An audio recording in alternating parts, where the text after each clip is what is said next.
ESIৰ পৰা আমি অসমৰ বিভিন্ন জিলাত আমি বিশেষভাৱে যিখিনি কৰ্মচাৰী শ্ৰমিক শ্ৰেণী আছে তেখেতসকলক আমি ESIৰ পৰা তেওঁলোকক সেৱা আগবঢ়াই আছোঁ আৰু আমাৰ অসমত বিভিন্ন জিলাত আমাৰ বিভিন্ন ডিছপেঞ্চেৰী আছে, হস্পিটেল আছে, তাৰ পৰা আমি সেৱা কাৰ্য আগবঢ়াই আছোঁ। আমি প্ৰায় 11জন ডক্টৰৰ কাৰণে আমি APSCক দিছিলোঁ আৰু তাতে আমি প্ৰায় আজি আমি 10জন ডক্টৰক আজি ইতিমধ্যে আমি নিযুক্তি পত্ৰ প্ৰদান কৰিলোঁ।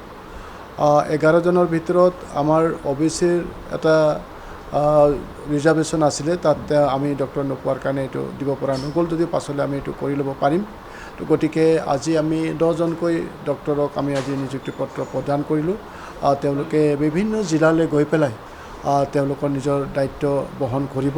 প্ৰথম কথা হ'ল কি ESI আপোনাৰ অৰ্গেনাইজ ছেক্টৰৰ কাৰণে, য'ত 10জন বা তাৰ ওপৰৰ এমপ্লয়ী আছে আৰু য'ত মানুহখিনিৰ দৰমহা 21,000ৰ তলত। এতিয়া ডিছপেঞ্চেৰী আমাৰ আছে অল অভাৰ আছাম 26 আৰু নতুনকৈ 7খন ডিছপেঞ্চেৰী আমি এপ্ৰুভেল পাইছোঁ।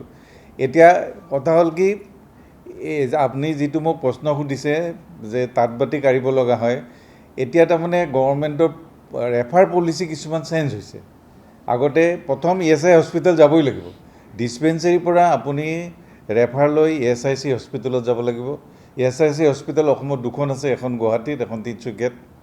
আৰু য'ত ESIC হস্পিটেল নাই তাত গভৰ্ণমেণ্ট কলেজ, যদি একদম ইমাৰ্জেঞ্চি তেতিয়াহ'লে আমাৰ প্ৰাইভেট টাই আপ বহুতখিনি আছে, প্ৰাইভেট টাই আপ হস্পিটেলত যাব পাৰে। এতিয়া প্ৰব্লেমটো হৈছে ESIC হস্পিটেল বেলতলাখন কনষ্ট্ৰাকশ্যন হৈ আছে, 200 বেড। গতিকে তাত একচুৱেলি আজিৰ দিনত 50খন বিচনাৰহে কেপাচিটি। গতিকে তাত আল্ট্ৰাচাউণ্ড মেচিন কম, তাত ৰেডিঅ'লজিষ্ট কম, বা তাত লেবৰেটৰী পেথলজিষ্ট কম। গতিকে মানুহৰ অকণমান তাঁতবাতি কাঢ়িব, যিটো শব্দ কৈছে আপুনি, তেনেকুৱা অসুবিধা হৈছে। কিন্তু তেখেতসকলক কিছুমান ধৰক এতিয়া 2 ধৰণৰ ৰেফাৰ হয়।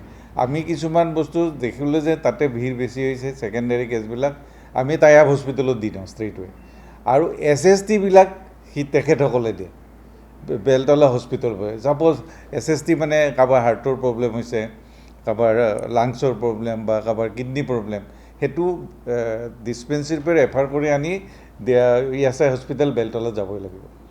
গতিকে চবতে নৰ্মছ আছে, অকণমান কষ্ট মানুহৰ হয়, অলপমান লাইন পাতিব লগা হয়।